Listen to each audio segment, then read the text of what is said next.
Hello. Thanks for visiting my channel, Happiness in Life Today Edification. Happiness in life is a state of joy, contentment, and well being involving positive emotions, purpose, strong relationships, self acceptance, and resilience achieved through mindful daily actions like gratitude, kindness, exercise, meaningful goals, and savoring experiences rather than a constant state of euphoria.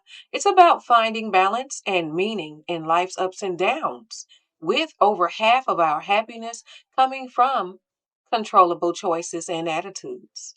Finding happiness with God involves building a life centered on a relationship with God, shifting focus from external circumstances to internal contentment, gratitude, and obedience. True joy stems from studying scripture, praying, and trusting God's promises rather than seeking worldly validation. Key practices include daily service, loving others, and aligning with God's will. We are trusting God that created us for the longevity of good health, wealth, abundance, prosperity, peace, love, self love, happiness, and joy. My intentions for this channel are to exhort using soft encouragement to motivate us all to continue moving forward with God in our life. Psalms chapter 82, verse 6 says, Ye are gods, and all of you are children of the Most High. Teaching to create our lives full of happiness by applying blessings of God that created us, discipline, and positive affirmations to everyday life situations.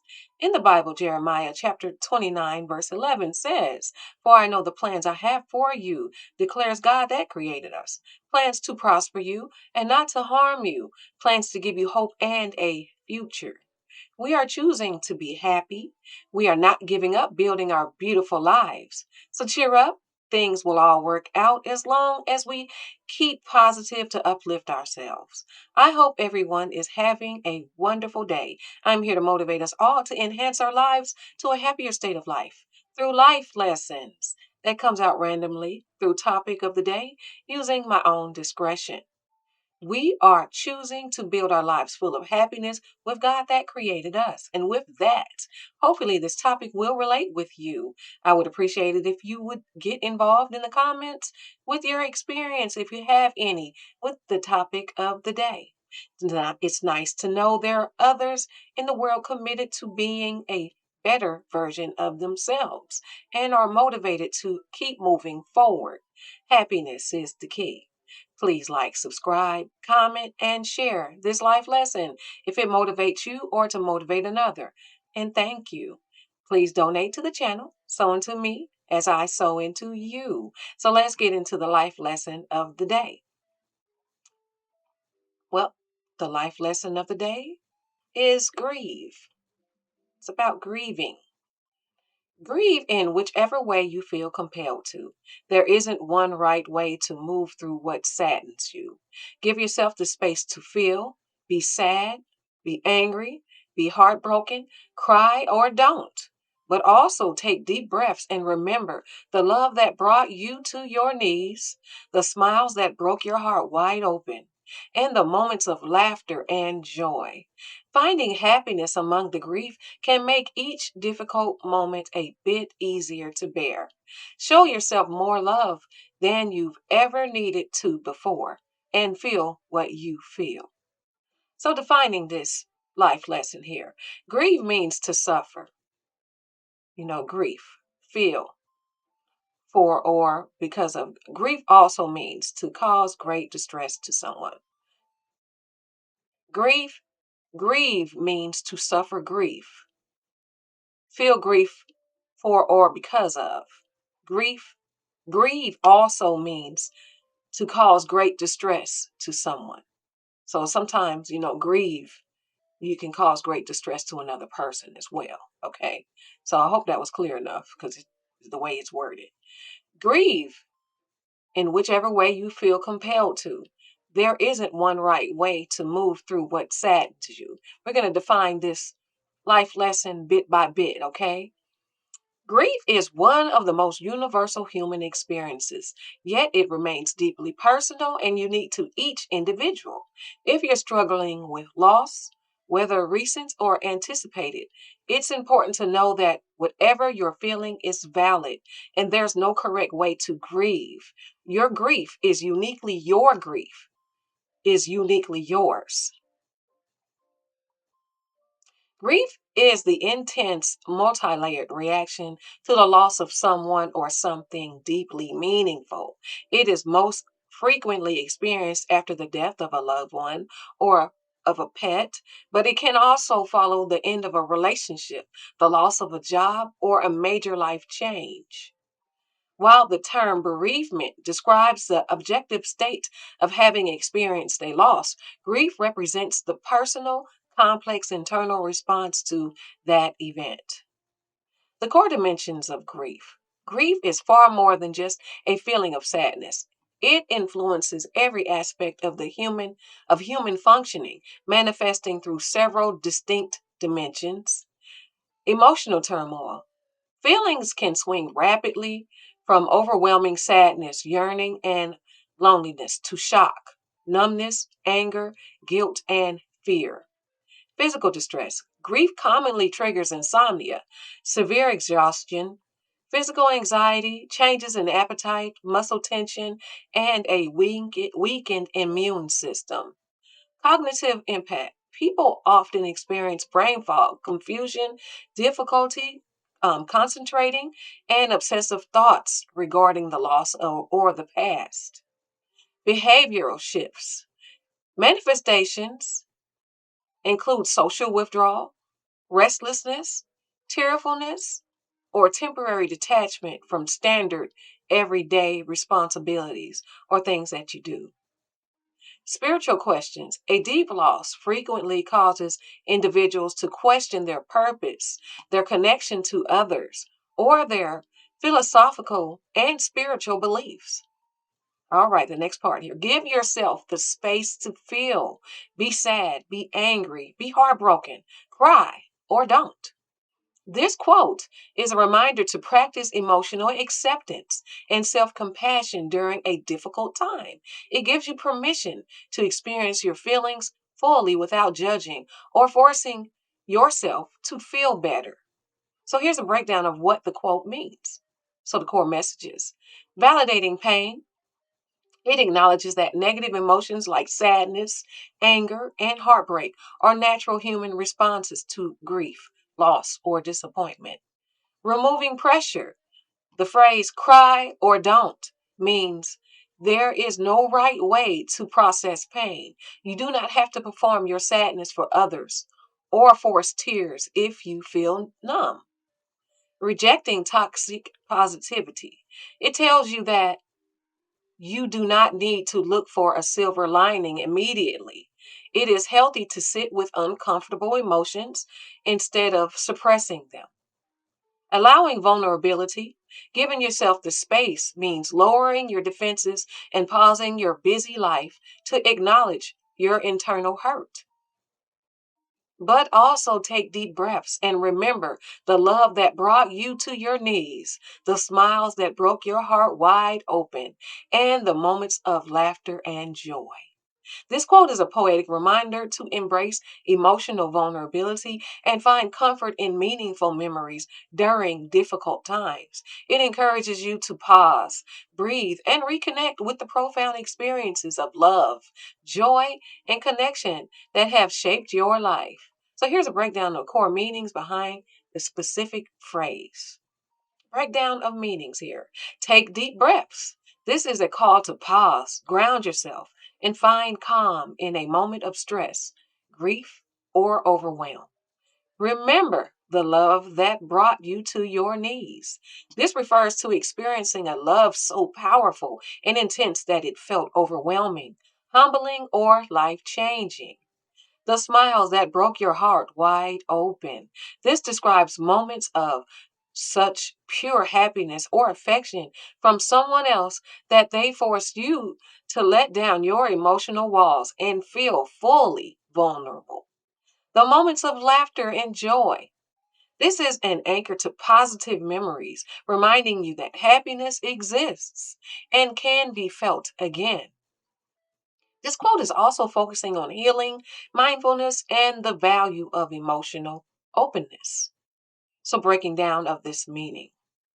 Embracing emotional vulnerability, it advises against hardening your heart or suppressing your feelings when things go wrong. Instead, it views emotional vulnerability as a strength that allows you to fully process pain and connect with others. Comfort and meaningful memories. It suggests that past experiences of love, joy, and connection are not lost just because times are currently difficult. Those memories act as an anchor, proving that goodness exists and can be felt again. Pause and breathe. This highlights the importance of mindfulness and presence. When life becomes overwhelming, taking a temporary step back to reset your nervous system prevents you from being entirely consumed by stress. Shaped your life. It emphasizes that you are the sum of the positive relationships and beautiful moments you have experienced. Grounding yourself in that identity provides the resilience needed to endure temporary hardships. Finding happiness among the grief can make each difficult moment a bit easier to bear. Show yourself more love than you've ever needed to before and feel what you feel. This quote means that healing from deep loss requires a gentle balance of allowing yourself to feel joy without guilt, without practicing absolute self compassion. It serves as a reminder that sorrow and happiness do not have to be mutually exclusive. Finding happiness among the grief. Joy and sorrow coexist. You do not have to wait for your grief to entirely disappear before you allow yourself to smile again. A coping mechanism, allowing small moments of light or gratitude into your day, acts as a temporary relief, making the overwhelming weight of loss easier to carry. Freedom from guilt. Finding happiness does not mean you are forgetting or dishonoring who or what you lost. So show yourself more love. Lowering your expectations. Grief is physically and emotionally exhausting. You cannot operate at 100% capacity. So drop the self judgment. Forgive yourself for having bad days, being unproductive, or feeling entirely overwhelmed. Forgive yourself, okay? Prioritize self care. Treat yourself with the same extreme tenderness and patience you would offer a hurting friend. And feel what you feel. Embrace emotional fluidity. Your emotions will be unpredictable. You might feel angry, numb, sad, or even peaceful, all in the span of an hour. Avoid suppressing pain. True healing requires facing the heavy emotions head on rather than masking them. Validate your journey. There is no right way to grieve, and every emotion you experience is a completely normal response to loss. Remember, there's no timeline for healing. Some people begin to feel more like themselves after weeks, others after years. Your relationship with the person you've lost, your support system, your previous experiences with loss, and countless other factors all influence your journey. Resist the pressure to move on according to someone else's schedule. Okay? All right, we're going to go into the blessing of the day. And it's coming out of Proverbs chapter 10, verse 6. And it says, blessings crown the head of the righteous, but violence overwhelms the mouth of the wicked. In defining this blessing, okay, Proverbs chapter 10, verse 6. The statement comes from the Bible, specifically Proverbs chapter 10, verse 6, and it means that good, honest people naturally attract honor and blessings, while the deceptive and harmful words of bad people will ultimately backfire and destroy them. It uses classic biblical poetry to contrast two completely different ways of living and the inevitable consequences of each. Breaking down the meaning. Blessings crown the head of the righteous. The action, living a life of integrity, fairness, and faith. The reward, blessings are described as a crown because they are visible, honorable, and prestigious. When you treat people well, you gain a reputation that brings respect, favor from God, and goodwill from your community. But violence overwhelms the mouth of the wicked. The action, using speech to deceive, manipulate, bully, or hide malicious intentions. The consequence, this phrase carries a dual warning. Either the wicked person's words are a front that conceals deep inner malice, or the harm they have caused to others will ultimately avenge itself upon them, shutting their mouth in shame and judgment. So, the core lesson, this proverb teaches the universal law of reaping what you sow. Good intentions and righteous actions result in an openly blessed and secure life. Conversely, trying to get ahead through harm, hostility, or deceit creates a toxic trap that eventually collapses on the person who built it. Okay? So the life lesson title and the blessing together here. Grieve in whichever way you feel compelled. Blessings crown the head of the righteous, but violence overwhelms the mouth of the wicked.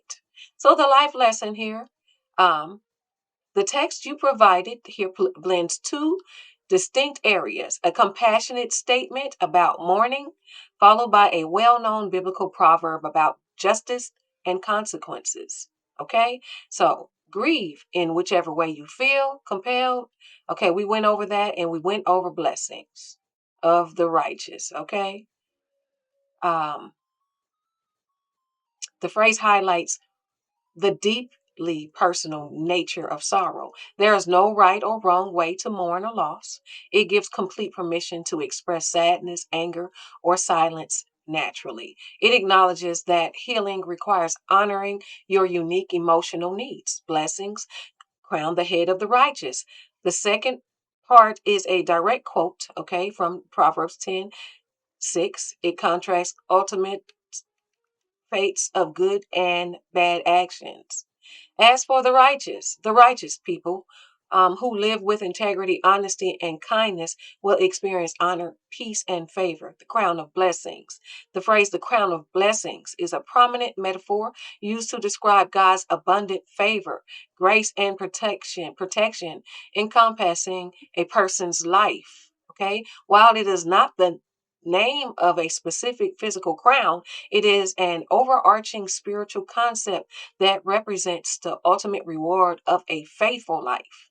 The phrase derives its meaning from several biblical, spiritual, and historical contexts. The Hebrew concept of encircling favor. In the Hebrew Bible, the word for crown shares a root with words meaning to compass or encircle. For example, Psalms chapter 5:12, chapter 5, verse 12 states, with favor wilt thou compass him as with a shield. Where compass directly mirrors the idea of crowning. A crown of blessing means that God's goodness surrounds a believer from every angle, acting as both an ornament of honor and a shield of safety, a symbol of identity and royalty, spiritually being crowned with blessings. Okay, this is a spiritual crown, signifies a shift in a person's identity rather than being defined by past mistakes, poverty, or struggles. The crown represents divine inheritance, royal dignity, and authority. It is a reminder that the individual is highly valued and cherished by God that created us. The harvest and fullness of time. The metaphor is closely linked to Psalms chapter 65, verse 11. Thou crownest the year with thy goodness, and thy path drop fatness. In agricultural times, the crown of the year was the final abundant autumn harvest. Therefore, a crown of blessings implies overflowing provision, fulfillment, and the successful completion of a difficult season. Connection to the five heavenly crowns. In the New Testament, the concept of a crown is frequently used to describe eternal rewards for those who persevere. The crown of blessings is often used as a summary phrase for the five heavenly crowns promised to believers. The crown of life, given for enduring trials and staying faithful through persecution. The crown of righteousness, awarded to those who live holy lives. The crown of glory, a reward for church leaders and shepherds who selflessly care for others. The crown of glory is a major biblical concept representing eternal rewards, divine favor, and spiritual victory. It is recognized as one of the five heavenly crowns promised to believers for specific acts of faithfulness. Depending on where it appears in Scripture, the term holds different layers of meaning. The New Testament meaning, the shepherd's reward. The primary theological meaning comes from 1 Peter chapter 5 verse 4, which states, "And when the chief shepherd appears, you will receive the crown of glory that does not fade away." The pastor's crown. It is traditionally viewed as a reward for pastors, elders, and church leaders who faithfully guide God's people. The calling of care. Modern theology expands this to anyone who selflessly shepherds others. Okay? So it's not just for them, the calling of care. It Okay, the modern theology expands this to anyone who selflessly shepherds others, including parents, mentors, and ministry volunteers without seeking personal fame or money. Huh? Okay? The contrast with earthly prizes. While earthly wreaths wither and die, the crown of glory is unfading and eternal. The Old Testament meanings. The phrase appears several times in the Old Testament, carrying practical and prophetic symbols. The reward of wisdom. Proverbs 4, chapter 4, verse 9 states that pursuing wisdom will deliver a crown of glory to your head, equating true wisdom with honor. The honor of old age. Proverbs chapter 16, verse 31 notes that the gray head is a crown of glory if it be found in the way of righteousness. It honors a long life well lived in dedication to God that created us. God as the crown. In Isaiah chapter 28, verse 5, the Bible notes that God will be a crown of glory and a diadem of beauty to God's faithful remnant, showing that the ultimate reward for believers is the presence of God. The crown of rejoicing, known as the soul winner's crown, given to those who lead others to faith. The imperishable crown, earned through spiritual discipline, self control, and running the race of faith to the end. Psalms chapter 5, verse 12 states, "With favor wilt thou compass him as with a shield." Here is the meaning. The verse offers a comforting assurance that God not only blesses the righteous, but also surrounds them with God's divine favor, acting as a shield. God promises to bless the righteous.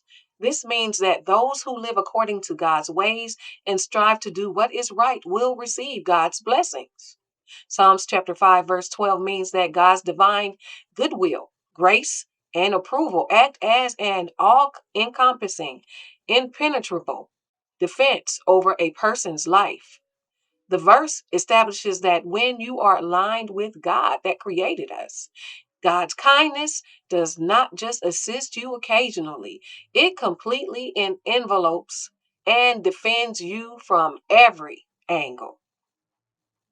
To deeply understand this King James Version phrasing, we must break down its distinct historical and metaphorical components. So, with favor, divine goodwill.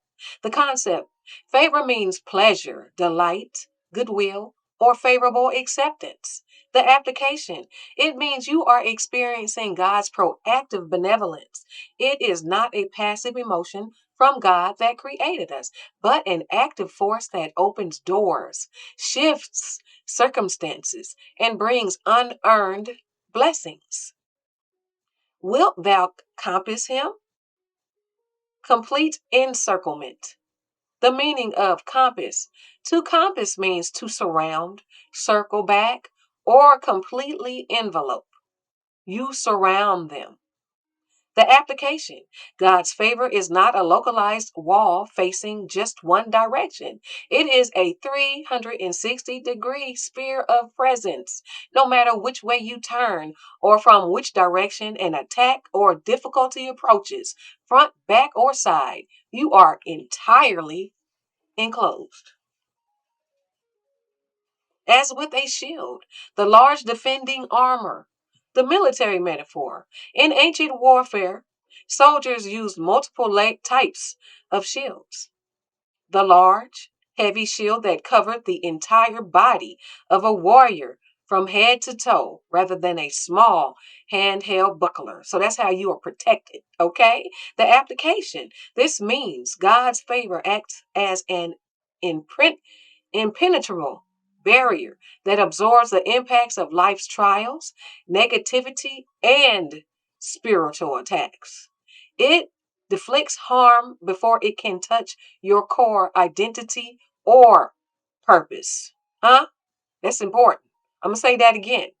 The application, this means God's favor acts as an impenetrable barrier that absorbs the impact of life's trials, negativity, and spiritual attacks.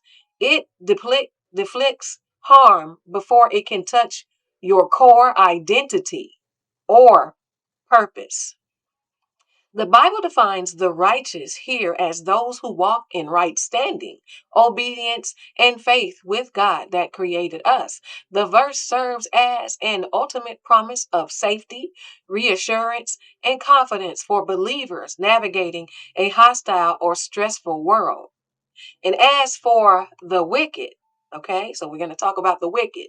The wicked, people who use deceit or cruelty will eventually be consumed by their own malice. Violence overwhelms the mouth, means their harmful words and actions will ultimately come back to trap, silence, and destroy them.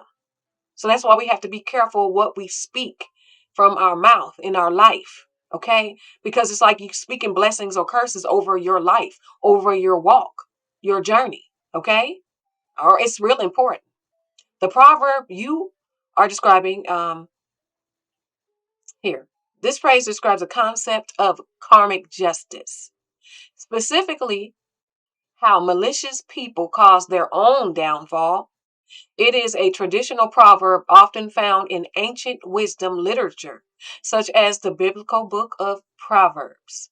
The proverb this describing here is he who digs a pit will fall into it. Okay? So origin and meaning. This ancient phrase comes from the biblical book of Proverbs, Proverbs chapter 26, verse 27, and Ecclesiastes chapter 10, verse 8. It serves as a warning about karmic justice and moral retaliation, self-destruction. It signifies that malicious actions inherently carry the seed of their own ruin. Poetic justice. The trap a person sets for another ultimately becomes the instrument of their own downfall. The law of return. It emphasizes that evil intentions backfire on the perpetrator without requiring outside vengeance. Similar proverbs. Hoist with one's own petard, being destroyed by the very weapon or plot created to harm others. What goes around comes around. The modern universal equivalent of karmic consequences. Sow the wind, reap the whirlwind, initiating a bad course of action that returns with escalated destructive force. So core meanings.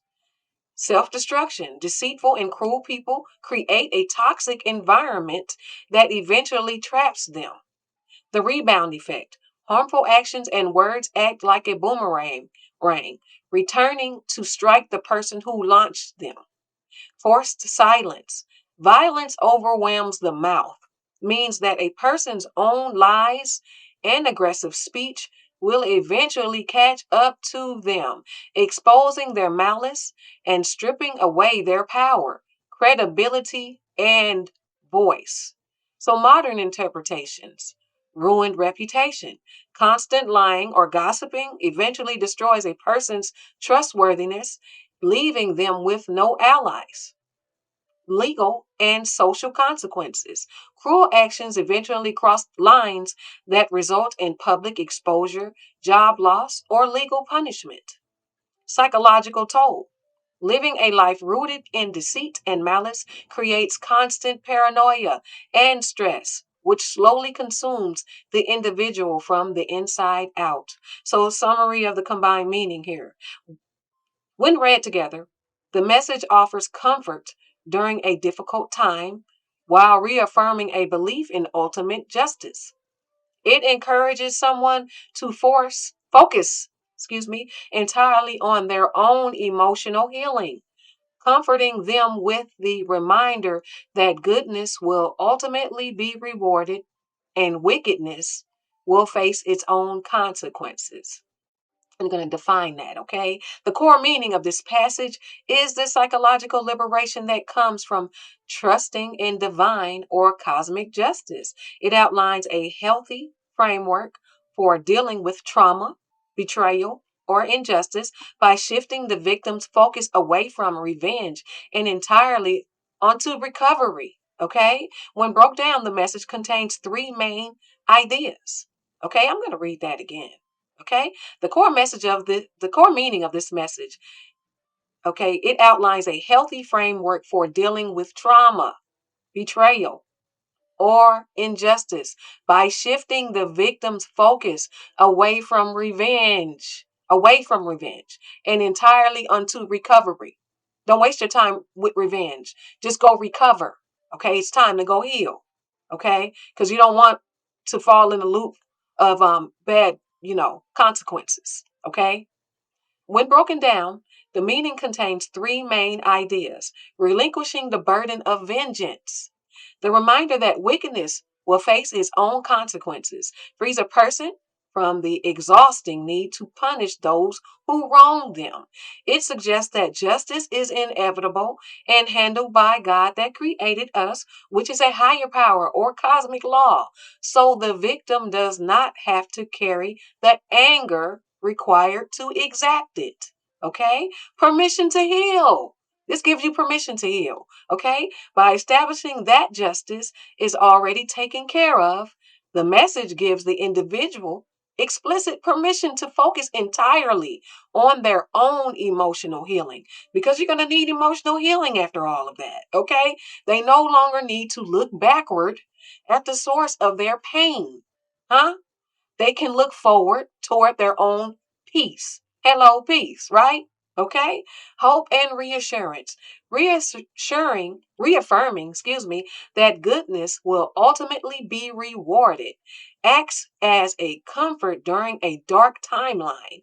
It reminds the suffering person that their integrity, kindness, and endurance have lasting value, and that their current pain is not the definitive end of their story. Huh? So, in short, it means let go of the need to settle the score. God will handle the people who hurt you. Your only job right now is to heal. Okay? So, grieve in whichever way you feel compelled. Blessings crown the head of the righteous, but violence overwhelms the mouth of the wicked.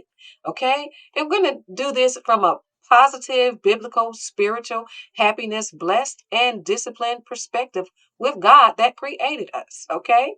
In defining this, so understanding the meaning of this perspective combines emotional honesty with biblical wisdom.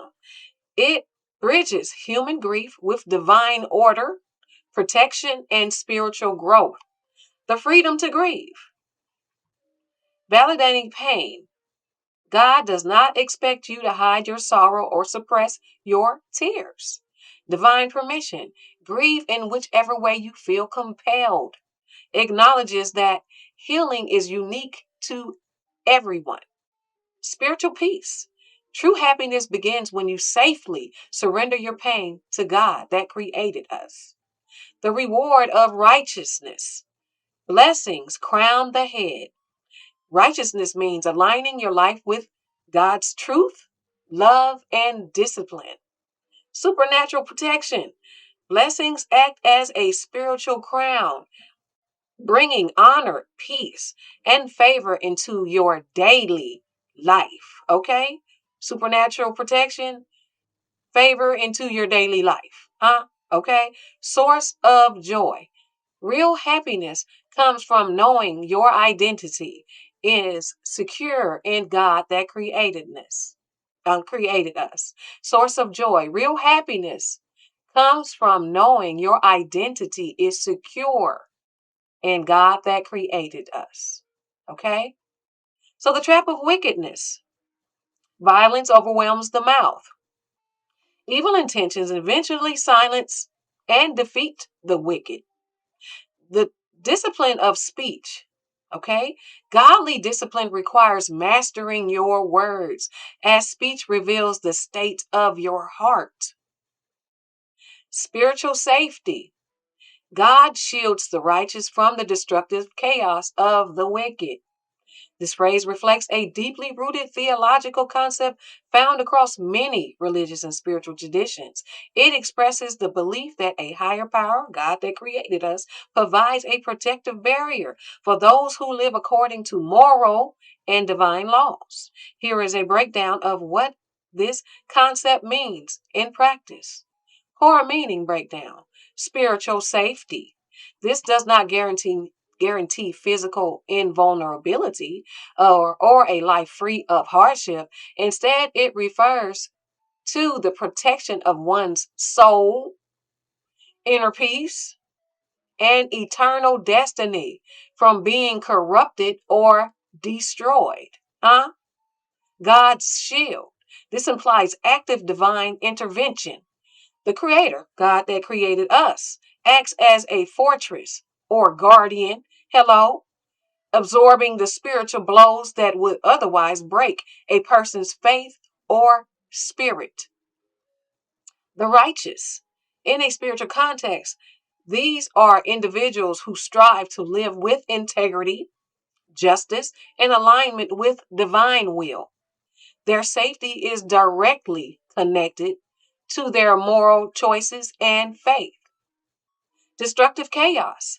This represents the confusion, malice, and moral decay generated by negative forces or people who act without ethical boundaries. The wicked. This refers to individuals or spiritual forces operating out of selfishness, cruelty, or rebellion against divine law. I'm going to read that again. The wicked. Okay?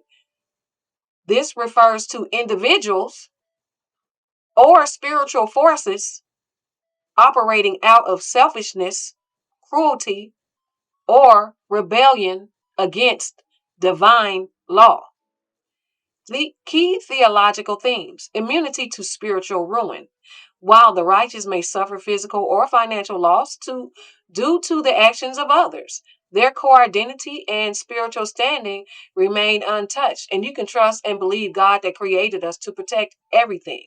God will protect your physical and your financial. Okay? Order versus chaos. God is viewed as a force of ultimate order and purpose. The actions of the wicked produce chaos. Divine shielding keeps the righteous from being swallowed up by that chaos. One thing we're going to have to understand that when you follow God that created us, you don't let the world tell you that your finances will be affected, because it will not. You're following God that created us. Okay? God protects everything. God will protect your physical life and your spiritual life and your financial life, because you need all that here on earth. Okay? So You will not be reprimanded for doing good for God that created us. Okay. You will be protected. Okay. Because forces will come against you. Okay. All right. Just want to clarify that. Okay. The principle of reciprocity. Living a life of righteousness creates a natural alignment with divine protection, while wickedness inherently distances a person from that shield. Okay? So sometimes in life, I'm just going to speak just a little bit because I don't like talking very much. Okay? Except for what's been clarified. Okay? You're going to be wondering why some people fall away or things happen to them, or why, they keep getting caught in turmoil. And it's because, once again, I said this on another video, they don't have God that created us. They did not choose God that created us. Okay. We have to be careful about worshiping idol gods out here. Okay. Because we lack a lot of information, lack of knowledge. My people perish. Okay. So it's so important. Okay, to not worship idol gods. Okay. All right. So moving forward with hope. By embracing your grief and staying disciplined in righteousness, you position yourself under God's continuous blessings. Pain is temporary, but the joy and favor of God endure forever. As long as you stay choosing God that created us, okay? Inward, okay? Understand that God is in you that created you. If you chose God that created you, you are the temple. Okay? All right. So grieve whichever you feel. Blessings crown the righteous and violence overwhelms the mouth of the wicked. I'm going to further clarify. This phrase combines a poetic personal reflection with a well-known biblical proverb. Here is the breakdown of what these combined statements mean. Grieve whichever way you feel, whichever you feel. Okay? Personal permission. This phrase grants permission to mourn or feel sorrow for whatever loss, situation, or outcome you are facing. Emotional autonomy is going to go through it again, okay? It suggests that all forms of grief are valid and you should process the specific pain that weighs on you without judgment.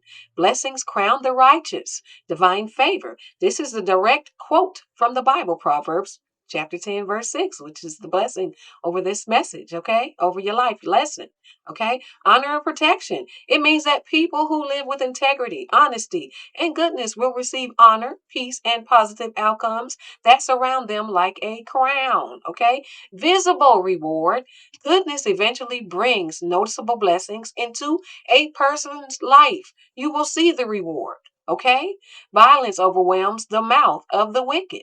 Self-destruction. This is the second half of Proverbs, chapter 10, verse 6.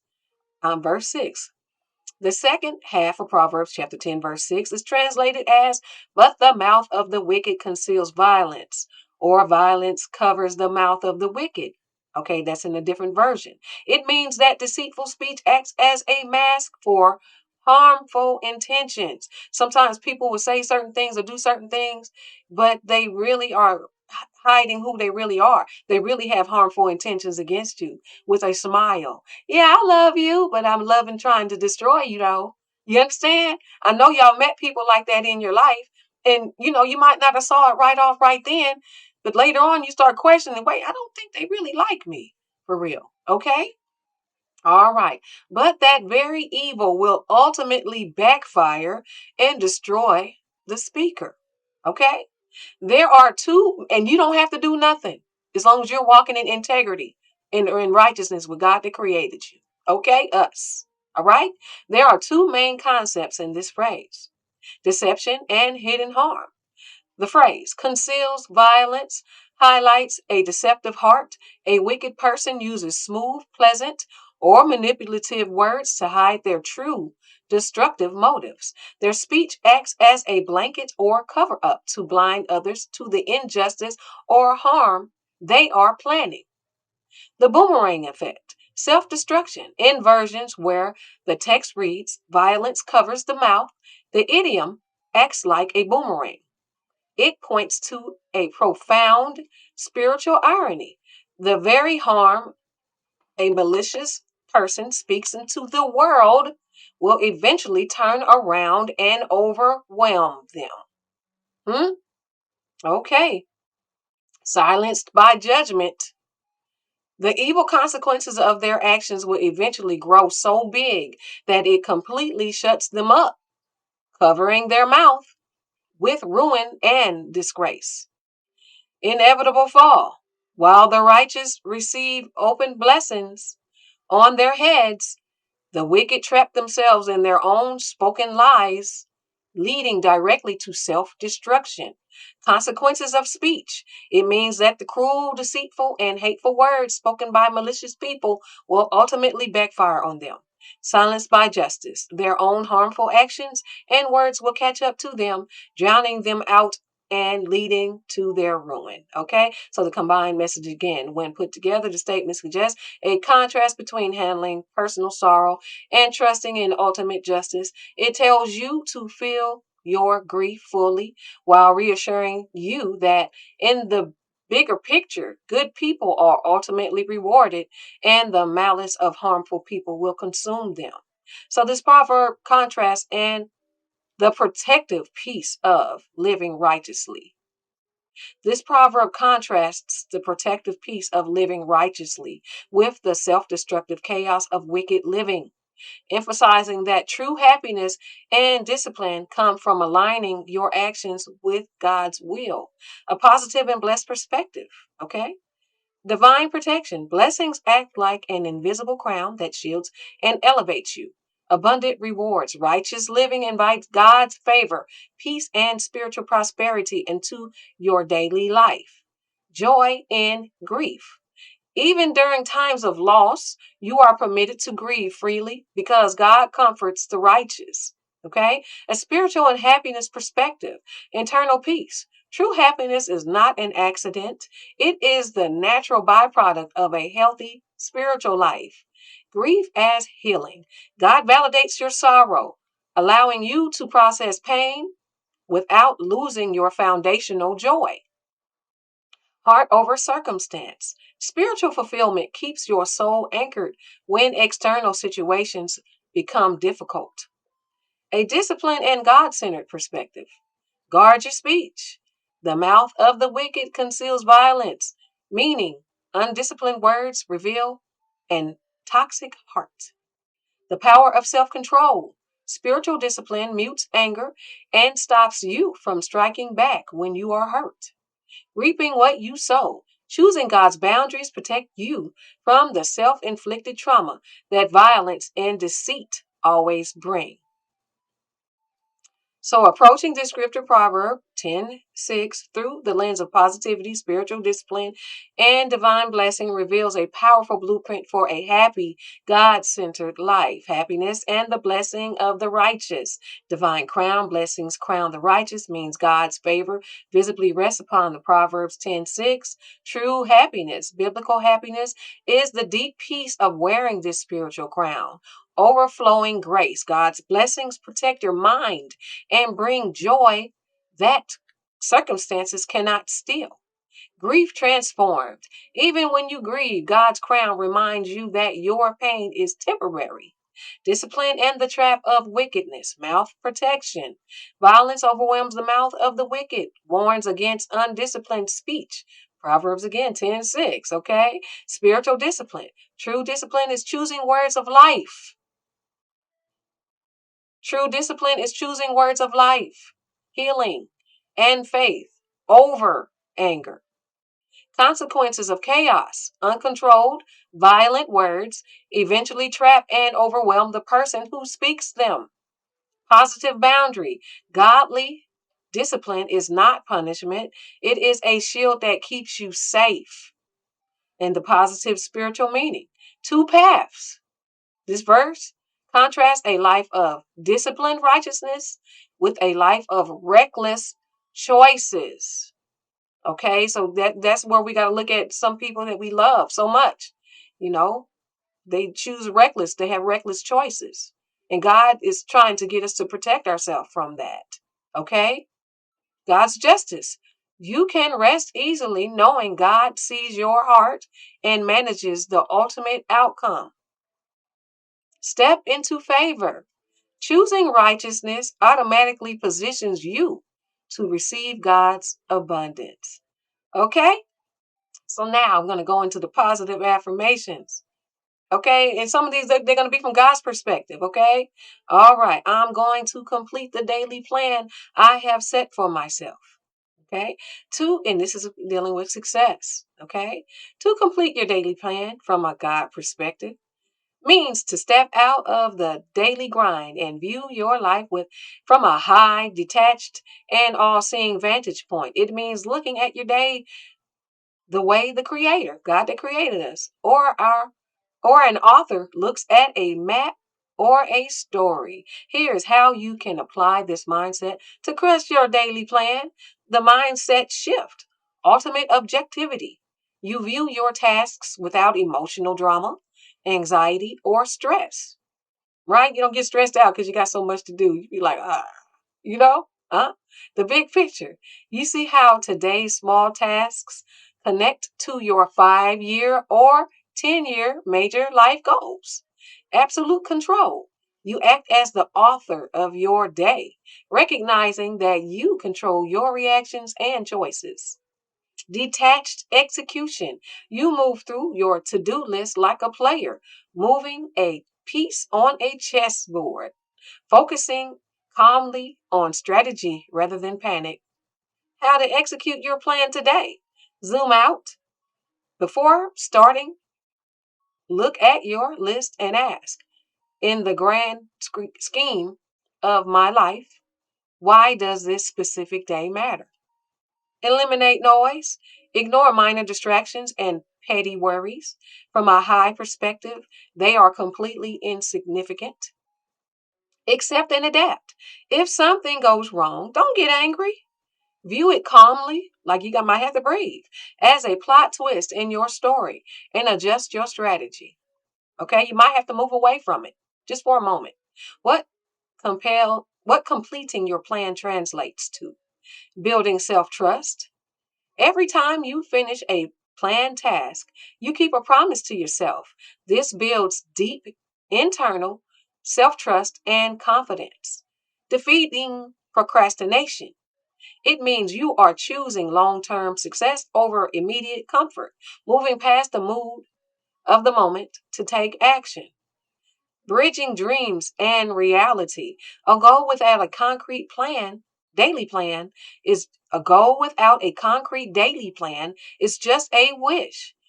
By executing your plan, you actively build the life you want, one single day at a time. So the next positive affirmation, God's perspective is wealth. I take entrepreneurship seriously without taking myself too seriously. Taking entrepreneurship seriously while not taking yourself too seriously from a God's perspective means pursuing your business goals with high excellence and dedication, but anchoring your personal worth and identity in God rather than your business outcomes. This mindset blends absolute professional commitment with deep spiritual humility. It creates a healthy psychological boundary between what you do and who you are. Taking entrepreneurship seriously, the divine assignment. Taking your work seriously means viewing entrepreneurship as a legitimate spiritual calling and stewardship rather than just a way to make money. Honoring the creator, God that created us. God is the ultimate creator.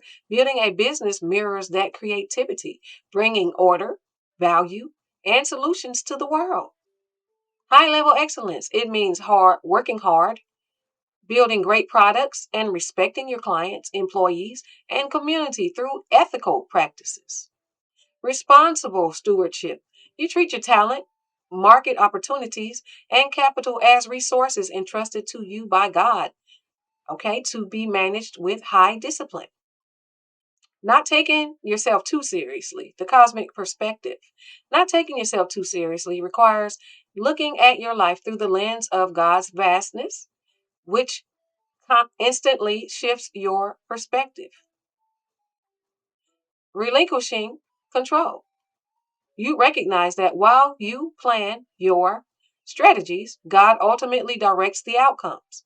Proverbs chapter 16:9. You are not the ultimate savior or sustainer of your company.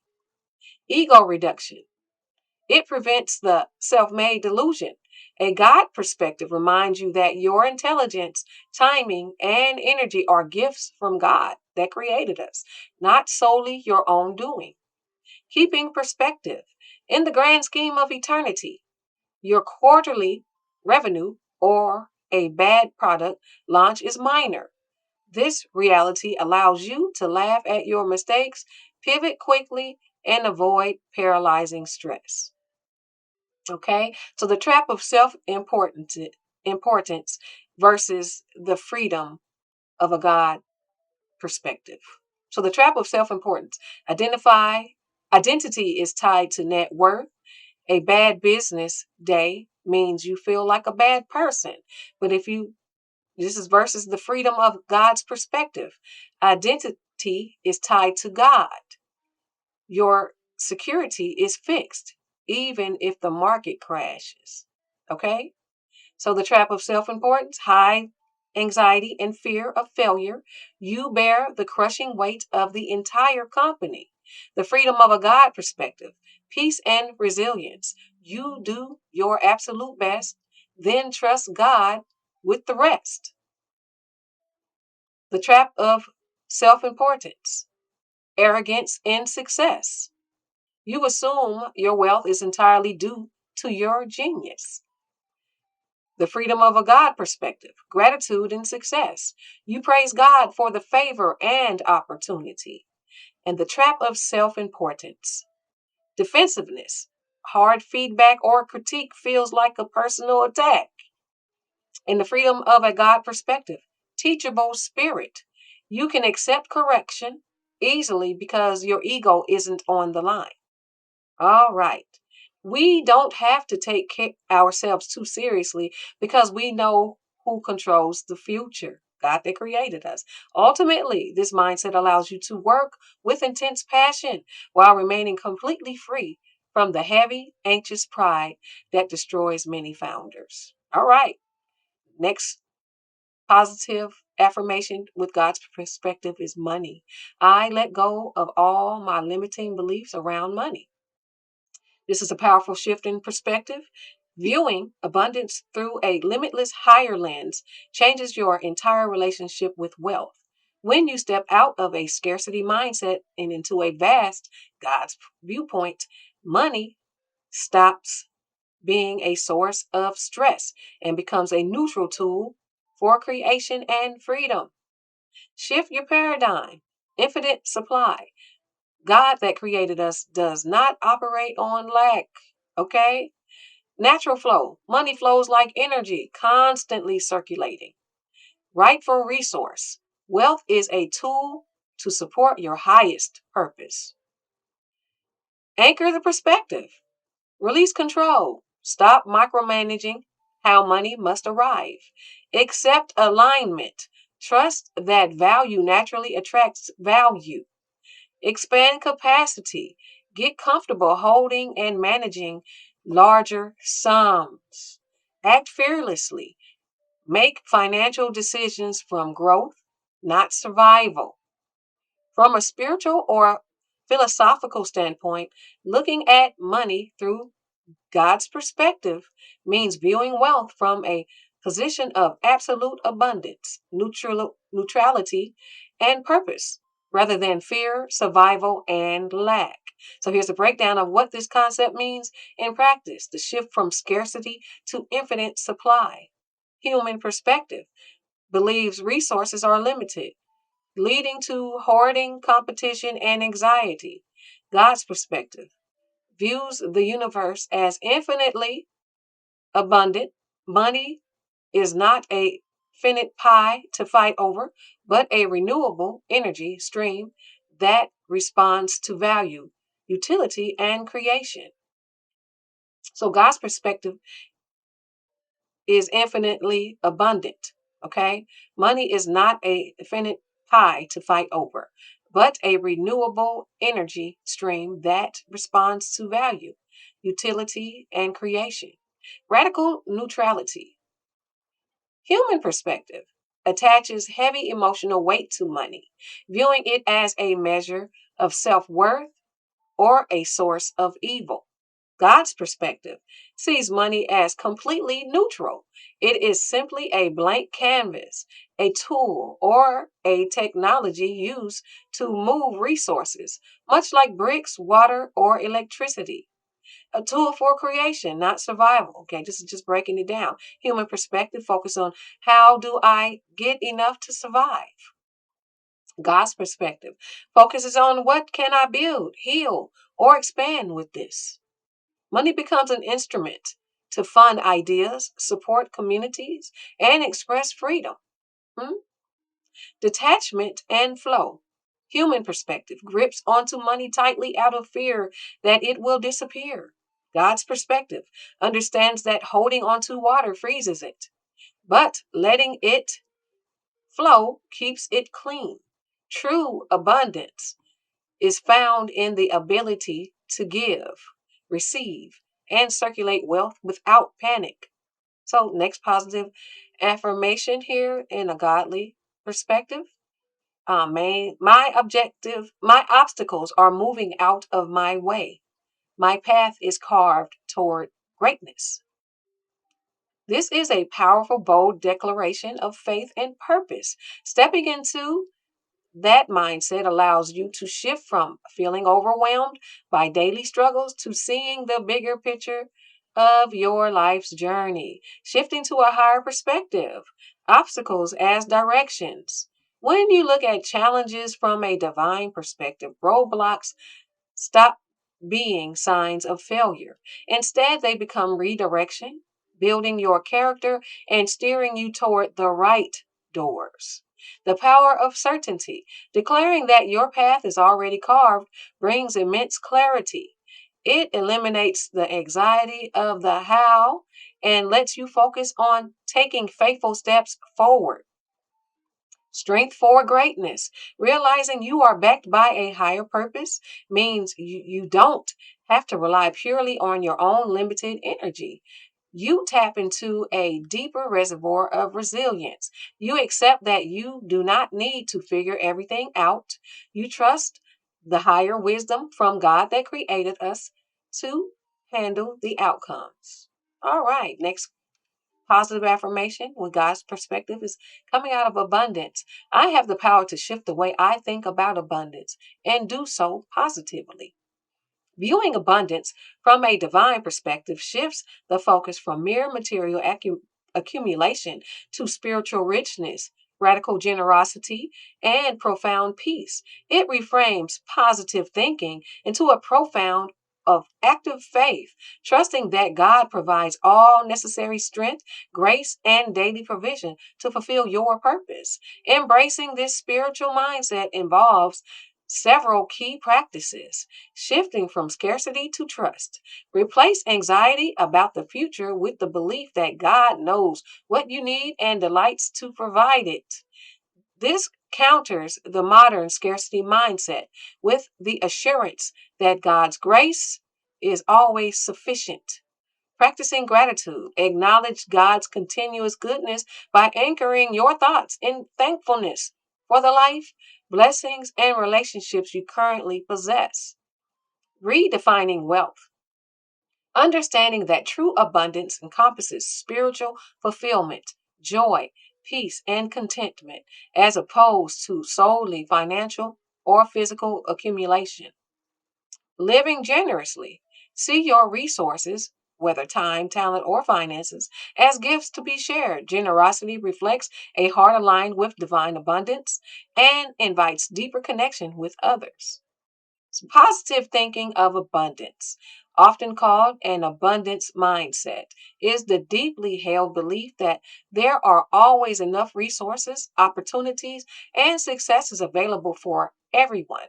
Rather than viewing life as a pie with limited slices, it approaches the world with optimism, recognizing that one person's win does not mean another person's loss. Shifting from a scarcity mindset to an abundance mindset rewires your brain to look for solutions instead of obstacles. So, happiness, next positive affirmation with God's perspective, is coming out of happiness. I analyze my life very effectively and see the things that aren't making me happy and get rid of them right when I see them. Okay, let me read. I analyze my life very effectively and see the things that aren't making me happy and get rid of them right when I see them, like immediately. Okay. Your mindset represents a radical, proactive approach to personal optimization and boundary setting. This means you operate with high self awareness, refuse to tolerate prolonged unhappiness, and immediately eliminate negative influences, whether they are habits, environments, or relationships, the moment you recognize them. While this rapid, decisive elimination can protect your peace, it carries distinct psychological implications, psychological meanings of this mindset. Extreme agency. You possess a high internal locus of control. I don't know if it's locus or focus of control. Firmly believing you possess the absolute power to dictate your environment and emotional well being. Low distress tolerance.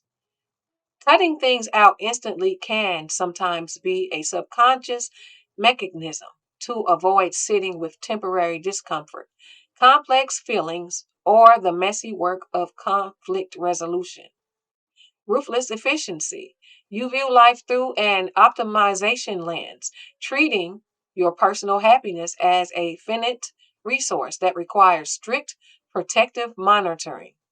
This is a powerful level of self awareness and decisive action. Stepping back to view your life from a higher perspective allows you to cut through emotional clutter and make choices that truly serve your well being. Removing draining elements immediately shows an admirable commitment to your own peace. The strength of this approach: high efficiency. You do not waste time wallowing in situations or habits that drain your energy. Objective clarity. God's perspective adapting God's perspective help you detach from immediate anxiety and see the bigger picture. Proactive control. You take full ownership of your environment and happiness. Things to consider: while rapid elimination protects your peace, balancing it with a few reflective checkpoints can prevent accidental losses. Temporary versus permanent. Ensure you are not eliminating a fundamentally good thing just because it is going through a temporary rough patch. The growth and discomfort. Sometimes things that make us unhappy in the short term, like a tough workout, a difficult conversation, or learning a new skill, are necessary for long-term joy. Systemic changes. Cutting out a problem fixes the symptom, but identifying why it entered your life prevents it from returning. Next positive affirmation: God's perspective is taking action. I am able to help someone help themselves because of my own experiences. When people speak about viewing life or experiences from a broader spiritual perspective, it often reflects a deep shift in how they understand human suffering and personal growth. So, core meaning breakdown: deep empathy. You can see past a person's immediate mistakes or struggles, viewing them with unconditional compassion rather than judgment. The big picture: you recognize that difficult life events often serve a larger purpose in a person's personal or spiritual development. Empowerment over rescue. Instead of solving people's problems for them, you focus on helping them discover their own inner strength and wisdom. Shared humanity. You use your own past struggles as a bridge to connect with others, showing them that recovery and growth are possible. This is a powerful realization and the foundation of true peer support and empathy. Your personal history gives you a unique credibility that professional training alone cannot duplicate. When you use your own lived experiences to guide someone else toward self reliance, you are engaging in empowerment rather than enablement. So, how shared experience facilitates self help? Destigmatization. Sharing your past struggles shows the other person that their current situation is a normal human experience and that they can get through this phase of life. This reduces shame. Active listening. You can listen without immediately jumping to generic fixes because you understand the nuances of the emotional landscape they are navigating. Pattern recognition. You can gently point out blind spots or familiar pitfalls that you once fell into yourself, acting as a supportive mirror, letting them know it is okay to make mistakes, but correction is key and very important. Proof of possibility. Your recovery or success serves as living evidence that a better outcome is achievable with God that created us, which restores their hope.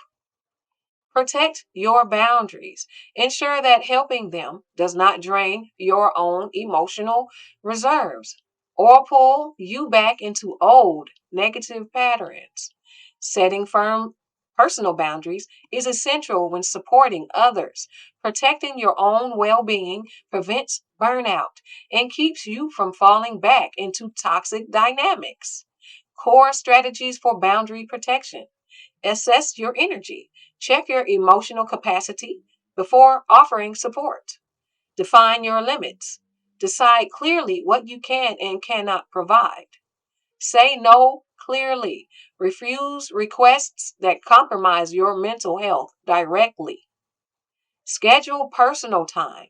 Dedicate uninterrupted blocks for your own recovery.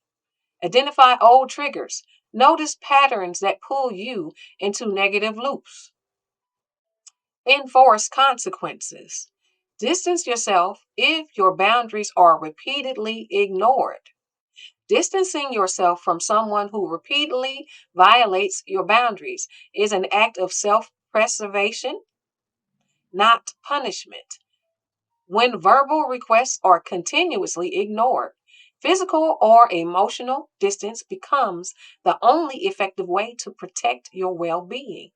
Here is how you can effectively enforce consequences and implement distance when your limits are disrespected. Shift from words to action. Stop over explaining. Repetitive reminders signal that your boundaries are negotiable. Control your own behavior. You cannot force someone to change, but you can control your availability. Execute immediate exits. Walk away from conversations the moment a specific limit is crossed. Let them experience loss. True consequences mean the violating party loses access to your time, energy, or presence. So choose your level of distance. The amount of space you create depends heavily on the relationship and the severity of the violation. You can choose the level of distance that fits your current situation. So I'm going to go through strategy, when to use, and the actionable example. Okay, so the strategy is low impact information. Okay, diet here. When to use essential relationships like coworkers or family that you can not fully cut off. So the actionable example, stick strictly to polite, surface level, small talk, and refuse to share personal details. Okay, let me do something here.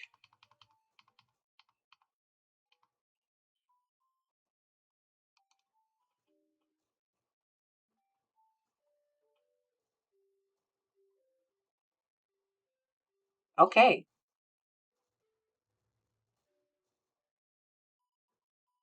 waiting on my computer. The next one here is structured contact. People, okay, the strategy is structured contact. When to use. People who are manageable only in small, controlled environments. The actionable example: only interact in public places or group settings, and set a strict time limit before arriving. Okay, so the strategy is the temporary pause. Okay, and when to use: after a major boundary breach, when you need time to process and reevaluate. In an actionable example, I need a few weeks of space to think, so I will not be answering texts or calls like from that people, place, or thing. Okay, and the no contact cutoff, that's the strategy and when to use: chronic manipulation, a total lack of remorse, or dangerous behavior. Actionable example: block phone, block phone numbers, unfriend on social media, and permanently end all communication. Okay? So handle the pushback. Okay? When you begin to pull away, the other person will often push back to regain their previous access. Anticipate these reactions to help you stay firm. Expect guilt trips. They may accuse you of being cold, dramatic, or unforgiving. Do not engage with the drama. Gray rock the person by remaining completely unbothered, boring, and emotionally detached. Stay consistent. Giving in just this once completely resets their expectations and teaches them to ignore your future boundaries. Process the grief. Walking away from relationships hurts. Walking away from relationship hurts, even when it is the healthier choice. Redirect that saved energy into your own self-care and supportive networks. All right, y'all. This is the completion of this life lesson. I truly hope it helps someone to allow God that created us in your life daily to help you move forward to build a true and happy life. Please donate to the channel, sow into me as I sow into you. We are choosing to build a life of true happiness with God. Thank you for donating. If you would like to donate to the channel, the contact information is available in the details in description below. And remember, during your pursuit of happiness, don't let anyone tell you you can't have a beautiful life. Protect what makes you happy and continue creating your reality. Don't allow the unambitious or controlling people to stop you from building your beautiful life. Thanks again for the like, subscribe, comment, and sharing this life lesson. Until next time, take care and keep building that life of true happiness with God that created us.